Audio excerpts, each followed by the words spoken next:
Hola, Somos del 423 sección B. Y vamos Hablar de las aguas y Corrientes oceánicas y continental. hoy vamos a hablar de las partes del relieve marino. Vamos a empezar con la plataforma continental, que es una prolongación del continente sumergida hasta 200 metros. Ahí se desarrollan animales, vegetales y podemos extraer petróleo. La talud continental son zonas de profundidad de 200 a 300 metros. La zona abisal son fondos oceánicos de 4.000 metros de profundidad. Las dorsales oceánicas son cordilleras volcánicas. Las fosas submarinas son abismos largos y estrechos cerca de los continentes. Los volcanes submarinos decimos que son puntos calientes en los que se pueden formar montes y existe lava ligera. Los fuentes hidrotermales son formaciones angostas y verticales formadas por geysers.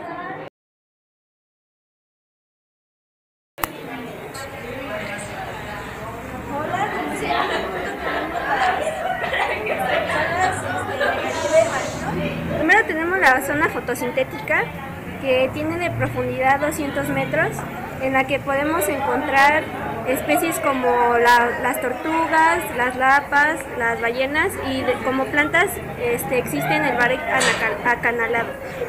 Después sigue la zona crepuscular, que tiene de profundidad 1000 metros y en ella podemos encontrar especies como tiburones, mejillones y como plantas el barec anulado. Finalmente tenemos a la zona oscura, que tiene una profundidad de 4.000 metros o 11.000 metros y en ella podemos encontrar especies exóticas o peculiares tales como las medusas, los zarcillos, también existen plantas como el kelp de azúcar.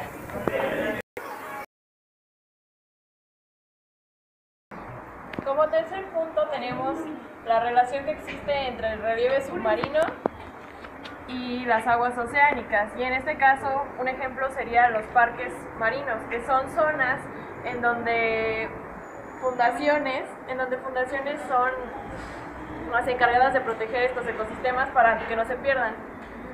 Pero tenemos un gran problema, que es la contaminación y la destrucción de los ecosistemas, y son provocados exactamente por agentes contaminantes como los detergentes, los suavizantes, pesticidas, tira de basura, y el peor de los factores es el ser humano, porque nosotros hemos contribuido, gracias a nuestro desarrollo y crecimiento demográfico, a que esto siga sucediendo, y la única manera de detenerlo es tomar conciencia. Bueno, la actividad de la página 134 consistía en ver una película que se llama Los secretos del mar, y de ahí vamos a relacionarlo con lo que pasa y ver los tipos de olas, mareas y corrientes marinas. Por ejemplo, hay unas olas que son oscilatorias, que son las normales, las que siempre pasan, las que nosotros vemos comúnmente. También hay olas forzadas, que son las que ocasionan los vientos, que pueden ser muy altas y pueden causar muchos daños. También las de traslación, que producen cerca de las costas y crean espuma. Ahora las mareas. Las vivas son las que se presentan ahora las mareas, que son las vivas, que es cuando la luna nueva y luna llena, que son cuando las olas, el agua de mar alcanza el punto más alto, y las mareas bajas es todo lo contrario, porque depende del sitio del agua. Y también Están las corrientes marinas, que son las cálidas que se conocen en zonas intertropicales. Y estas corrientes no son comunes en el sur. Y las mareas frías son las que se realizan. Espera. Las marinas frías son las que son provocadas por el movimiento de rotación de la Tierra.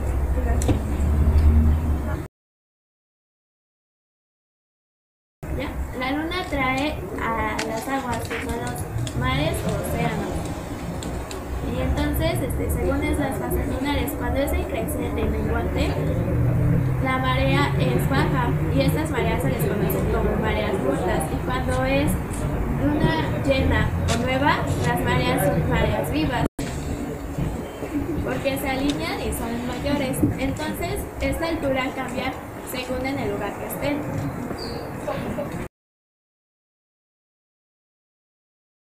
Cómo la sociedad afecta como al ecosistema en el que vivimos. Y dice la pregunta, investiga la forma en que la contaminación marina, producto de la extracción del petróleo y minerales, está afectando a la flora y fauna marina. Esto afecta ya que al construir los pozos de petróleo no les importa destruir parte importante de los mares. Ellos solo quieren avanzar tecnológicamente, pero no les importa ser sustentables. Luego, ¿cómo la presencia del niño y la niña afecta a atmósferas y población? No hay una buena planificación familiar y hay una gran sobrepoblación, provocando contaminación masiva y afectando a futuras. Nuestras conclusiones y observaciones. Va en gran aumento la población y contaminación, lo que afectará gravemente a futuras generaciones y en un caso extremo podría provocar hasta la muerte.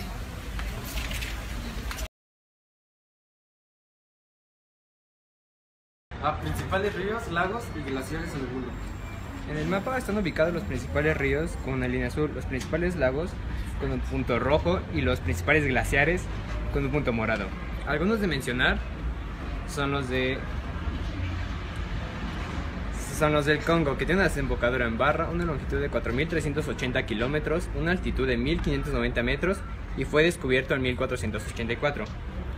El río Níger, que tiene una longitud de 4.184 kilómetros, una desembocadura en Barra, una altitud de 490 metros, que desemboca en el Atlántico y fue descubierto en 1508. Otro de estos ríos es el Darling, que en Oceanía, que tiene una altitud de 0 metros, una longitud de 1472 a 3672 kilómetros, desemboca en el río Murray y fue descubierto por primera vez en 1928. El Amazonas tiene una desembocadura en estuario, altitud de 5.597 kilómetros, longitud de 7.062 kilómetros, una edad de 1.499 años. El Grijalba tiene una longitud de 600 kilómetros, una altitud de 402 kilómetros y una edad de 1.518 años. El Danubio tiene una desembocadura en Barra, una altitud de 1.078 kilómetros, una longitud de 2.888.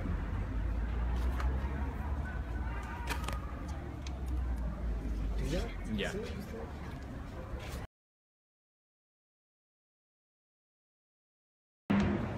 Bueno, yo les voy a hablar acerca de qué es la evaporación, la condensación, la precipitación, la infiltración y el escurrimiento a la superficie. Primeramente vamos con la evaporación, que es cuando un líquido pasa a un gaseoso. La condensación ocurre cuando un vapor se enfría y cambia la materia. Es como cuando pasa a una fase más densa, por ejemplo, el gas a vapor o a líquido. La precipitación, les va a hablar un poco ella. Del agua en la atmósfera, en la cual pasa del sólido al líquido. Se origina por la condensación del vapor del agua y pues es como lo conocemos como lluvia. Luego toca la infiltración, que sería el proceso por el cual el agua de la superficie de la tierra entra al suelo. Así también se puede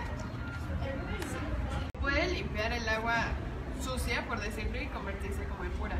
Luego sigue el escurrimiento a la superficie. Es lo que no se alcanza a filtrar en el suelo y fluye por la superficie terrestre.